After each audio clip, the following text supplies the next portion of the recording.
পলিটিক্সে আমাদের কম্প্রোমাইজ করতে হয়।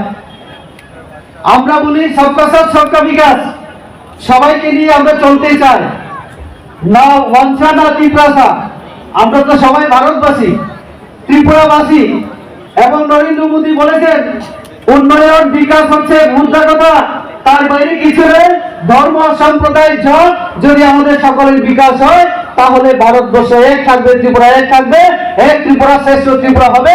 এবং এই যে বিকাশ, এই যে স্লোগান, এই স্লোগানের সাড়া দিয়ে আমাদের প্রধানমন্ত্রীর নেতৃত্বে যে ত্রিপুরা তারা আমাদের সিম্বলে দাঁড়ানোর জন্য রাজি হয়েছেন। আমাদের কেন্দ্রীয় নেতৃত্ব আমাদের কৃতি দেবীজিকে প্রার্থী করেছেন। এবং আমিও একজন ত্রিপুরা হিসেবে আমি আমার কেন্দ্রীয় নেতৃত্ব আমাদের জেপি নাড্ডাজি, বিএল সন্তোষজি এবং ইতিমধ্যে আমাদের হোম মিনিস্টার, তাদেরকে আমি বলেছি যে ত্রিপুরার উন্নয়নের স্বার্থে, ত্রিপুরা জাতির ভাষা সংস্কৃতি সামাজিক উন্নয়নের স্বার্থে আমি রেবতী ত্রিপুরা 2018-তে বিপ্লবটা আছেন। ওই সময় উনি প্রেসিডেন্ট ছিলেন। আমাকে ফোনে বলেছিলেন রেবতী আমি রাইমা বিলিকে ভাই দিতে পারছি না, তোমাকে 36 লক্ষ মানুষের জন্য তোমাকে স্যাক্রিফাইস করতে হবে।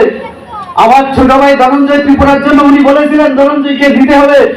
এখানে ধনঞ্জয় আমার আছে ছোট ভাই, আমি তার সামনে এবং বিপ্লবদার সামনে বলছি দ্বিতীয়বার আমি স্যাক্রিফাইস না, তৃতীয়বার করতে রাজি আছি যদি ত্রিপুরা এবং ত্রিপুরা রাজ্যের উন্নয়ন করতে হয়। দ্বিতীয়বার নয়, 18-তে এবং 2024 এই দুবার করলাম। এটা স্যাক্রিফাইস নয়, এটা উন্নয়ন। এবং আমার জাতির জন্য আমারও কিছু কাজ করার দায়িত্ব থাকে, আমি তার জন্য করছি। আমি তার জন্য সেন্ট্রাল লিডারশিপকে আমি বলেছি, লিডারদেরকে, যে আমি উন্নয়ন চাই। আমি গন্ডাছড়ার মতো একটা প্রত্যন্ত এলাকা থেকে, ডোঙ্গর থেকে আমি দিল্লিতে গিয়েছি। এই যে জার্নি, এটা একেবারে মসৃণ রাস্তা ছিল না, পাহাড় পর্বত জঙ্গল বেয়ে আমি দিল্লিতে সে পার্লামেন্টে ঐতিহাসিক, যেখানে পুরান এবং নতুন বিল্ডিং দুইটা জায়গায় সাক্ষী হওয়ার সুযোগ পেয়েছি আপনাদের ভালোবাসা, আপনাদের সহযোগিতার কারণে। আমি তার জন্য বলি যে আমার মানুষের চাইতে রেবতী ত্রিপুরা কখনো বড় হতে পারে না। তার জন্য আমি বলতে পারি যে পদ্ধতি আমার মধ্যে যে লড়াইটা, এটা রাজনৈতিক আদর্শগত। এখন উনিও কিছু স্যাক্রিফাইস করে, কিছুটা কম্প্রোমাইজ করে বিজেপির সঙ্গে, বিজেপির পতাকা নিয়ে যদি হাঁটতে পারে, আমি কেন ত্রিপুরা হয়ে ত্রিপুরার জন্য আমি কাজ করবো না? আমি তো ত্রিপুরা এমপি হয়ে প্রথম মুখে আমি এডিসির কথাই বলেছিলাম। সেই দিন বিপ্লবদের কাছে অনেকে কমপ্লেন করেছিল রেবতী কারোর সঙ্গে পার্টিতে আলোচনা না করে এডিসি নিয়ে কথা বলেছে। বিপ্লবদা আমাকে সমন করেছিলেন। আমি বলেছি 2015 সালে এডিসি নিয়ে যখন ইস্তেহার হয়, তখন আমরা যদি ক্ষমতায় আসি এডিসি কে ক্ষমতায় করবো বলেছিলেন। কে বলেছিলেন?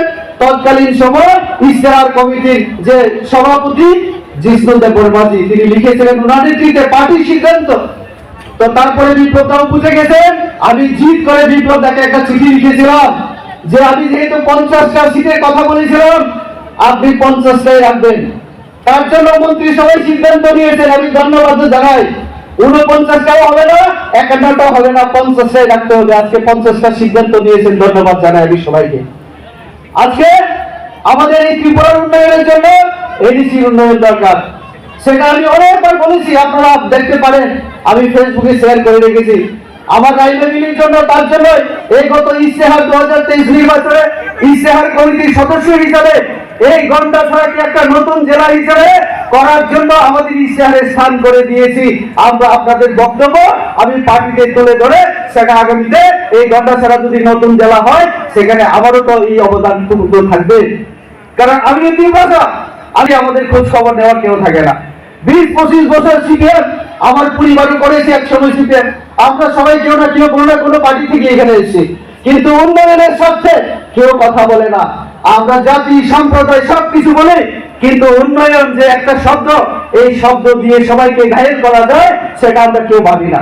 তার জন্য কথা বলেছি, ত্রিপুরা হয়ে যেমন কথা বলেছি, আমি নারীদের কথা বলেছি, আমি বাঙালির জন্য সম্প্রদায় বিয়ের জন্য আমরা কথা বলেছি। কারণ আমাদের যিনি প্রধানমন্ত্রী, যিনি দেশকে নেতৃত্ব দেন, পুরো বিশ্বকে যিনি নেতৃত্ব দেন তিনি একটাই কথা বলেন, উন্নয়ন যদি হয় সবাইকে শিক্ষা সুযোগ সুবিধা যদি দেওয়া হয় তাহলে গুলি চলবে না। উগ্রপন্থীরা এই যে স্বাধীন ত্রিপুরার কথা বলে এই স্লোগান বন্ধ হবে। তার জন্য একটাই হাতিয়ার, উন্নয়ন করতে হবে। গন্ডাছড়াতে আমি দেখছি এখনো আমাদের এখানে 4টা-5টা গ্রামে মানুষ আলোচনা করছে আমরা রাস্তা যদি না পাই, বিদ্যুৎ যদি না পাই আমরা বুথ দেব না। আমি যখন দাঁড়িয়েছিলাম বগুড়ার পাড়ার মানুষ, সেই সময় বুথ বয়কটের কথা বলেছিল, আমি গিয়ে বলেছিলাম ধনঞ্জয় আমার ছোট ভাই সেই সময় এমএলএ, আমি প্রার্থী ছিলাম, আমি বলেছিলাম যে আমি যদি এমপি হয়ে প্রথম কাজ আমি বগুড়ার পাড়া দিয়ে শুরু করব, যেমন বিপ্লব দা প্রথম মুখ্যমন্ত্রী হয়ে গন্ডাছড়ে এসেছিলেন। বগুড়ার পাড়ার জন্য 64 লাখ টাকা স্যাংশন করিয়ে কাজ করানো যেমন আমিও শুরু করেছি। তো গন্ডাছড়াতে অনেক কিছু আছে বলার। আমাকে বলেছেন সবাই যেহেতু একটু কথা বলবেন, 5-7 মিনিটের মধ্যে সমাপ্ত করার জন্য, শান্তির জন্য, সবার সঙ্গে সবকা সাথ সবকা বিকাশের জন্য আমি কোনো কিছু না। আমাদের পার্টিতে নেশন ফার্স্ট